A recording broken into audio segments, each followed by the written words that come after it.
Freelancers अगर ये 4 sales trick को अवॉइड नहीं करते तो उनके घर का चूल्हा बंद हो सकता है। और अगर आपने ये 4 सेल्स ट्रिक लर्न कर ली तो यकीन करें आपको कभी घबराना नहीं पड़ेगा कि क्लाइंट चला गया। चलिए शुरू करते हैं अपनी वीडियो को। नंबर 1 है failing to understand the client needs. अक्सर हम करते क्या है, हमारे पास प्रोजेक्ट आया और हमने डिलीवर कर दिया। ये बिल्कुल गलत अप्रोच है।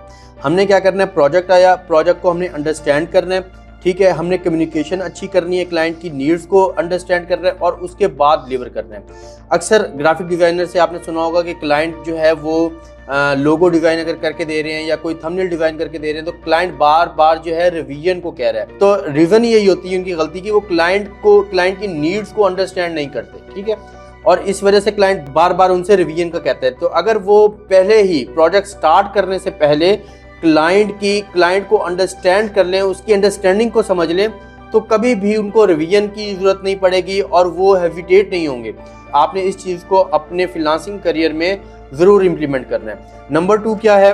नंबर 2 है ओवर प्रोमिसिंग अंडर डिलीवरिंग, ठीक है। अब करते क्या है, अक्सर आपने देखा होगा जो न्यू फ्रीलांसर्स होते हैं वो कहते हैं हमें सब कुछ आता है, ठीक है। क्लाइंट उनसे जो बात कर रहा होता है वो कहते हैं नहीं हम सब कुछ कर देंगे।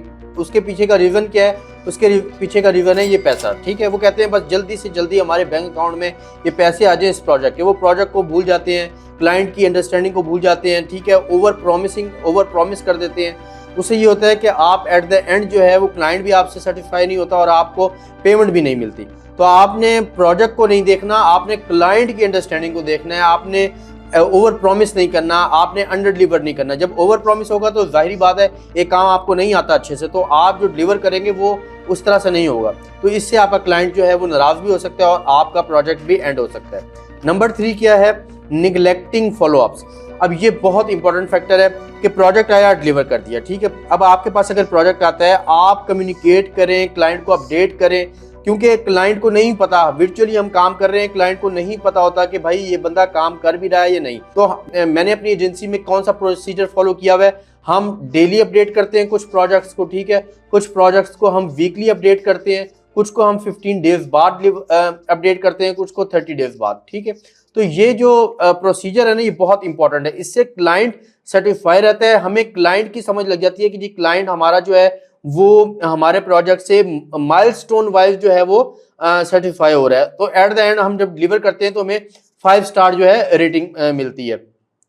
और जो बंदा इस प्रोसीजर को फॉलो नहीं करता फिर उसकी रेटिंग जो है उस तरह से नहीं होती और हो सकता है कि क्लाइंट उसको कोई फीडबैक भी जो है वो ना दे। तो आपने जो है वो फॉलोअप्स करते रहना है, उसके साथ कम्युनिकेट करते रहना है, उसको अपडेट करते रहना है। अच्छा, नंबर 4 है lack of transparency about pricing and terms, hidden cost.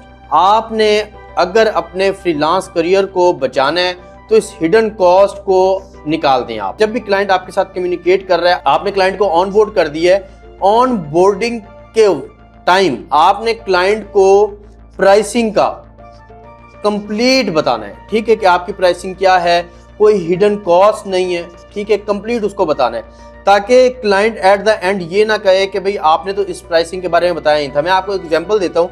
अब अगर मैं पीपीसी मैनेज कर रहा हूँ, ठीक है, तो मैंने लिस्टिंग भी ऑप्टिमाइज करनी है, ठीक है। ऐसा नहीं होगा जब क्लाइंट प्रोजेक्ट को प्लेस कर देगा उसके बाद मैं उसको बताऊंगा कि भाई मेरी लिस्टिंग ऑप्टिमाइजेशन के भी जो है वो चार्जेस है। नहीं, मैं क्लाइंट को कहता हूं कि भाई आपकी पीपीसी हम मैनेज कर रहे हैं, अगर आपकी लिस्टिंग में कोई प्रॉब्लम हुआ तो हम उसको ऑप्टिमाइज करेंगे और उसको ऑप्टिमाइज करने के हमारे जो चार्जेस हैं वो $250 है, ठीक है। अब क्लाइंट को ऑन बोर्डिंग के दौरान ही मैंने क्रॉस सेल और अपसेल किया, यानी हिडन कॉस्ट भी कोई नहीं रखी। अब क्लाइंट के माइंड सेट बन गया कि अगर मेरी पीपीसी में प्रॉब्लम होती है तो मुझे हो सकता है लिस्टिंग ऑप्टिमाइजेशन की जरूरत पड़े और उसकी कॉस्ट ये है। तो इससे क्लाइंट हेजिटेट फील नहीं करता, क्लाइंट आपसे बहस नहीं करता और आप जो है आपकी मेहनत भी ज़ाया नहीं होती। लेट्स सपोज आपने पीपीसी स्टार्ट कर दी, ठीक है, या कोई भी आपने प्रोडक्ट स्टार्ट कर दिया, आपने 15 डेज के बाद क्लाइंट को बताया कि हमारी जो प्राइसिंग है लिस्टिंग की वो इतनी आपको पे करनी पड़ेगी। इससे ये होगा, क्लाइंट कहेगा कि अक्सर क्लाइंट जो है वो ये कहते हैं कि भाई हमें तो इसके बारे में बताया ही नहीं, हम तो ये समझ रहे थे कि ये everything is included in the project. तो आपने कभी भी इस तरह से नहीं करना, कोई हिडन कॉस्ट क्लाइंट के साथ नहीं रखनी। तो ये 4 पैरामीटर्स हैं, ठीक है, ये 4 मिस्टेक्स हैं जो मैं भी करता था, लेकिन फिर मैंने इनको बहुत इम्प्रूव किया और अल्हम्दुलिल्लाह मैंने 1000 प्लस प्रोजेक्ट्स कर लिए हैं, ठीक है, 4.9 स्टार रेटिंग के साथ।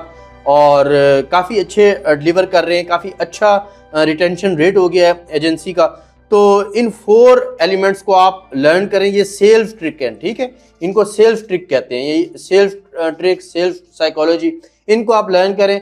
इंशाल्लाह आपकी जो क्लाइंट क्लोजिंग रेशियो आपकी ठीक होगी। दूसरे नंबर पे आपकी कम्युनिकेशन बेहतर होगी। मैं हर वीक अपने व्हाट्सएप चैनल पर एक फ्री गाइड शेयर करता हूं। अगर आप उस कम्युनिटी का हिस्सा नहीं है तो अभी डिस्क्रिप्शन में जाएं, लिंक पर क्लिक करें और उस कम्युनिटी का हिस्सा बनें, जहां पर मैं हर वीक प्रीमियम कंटेंट शेयर करता हूं।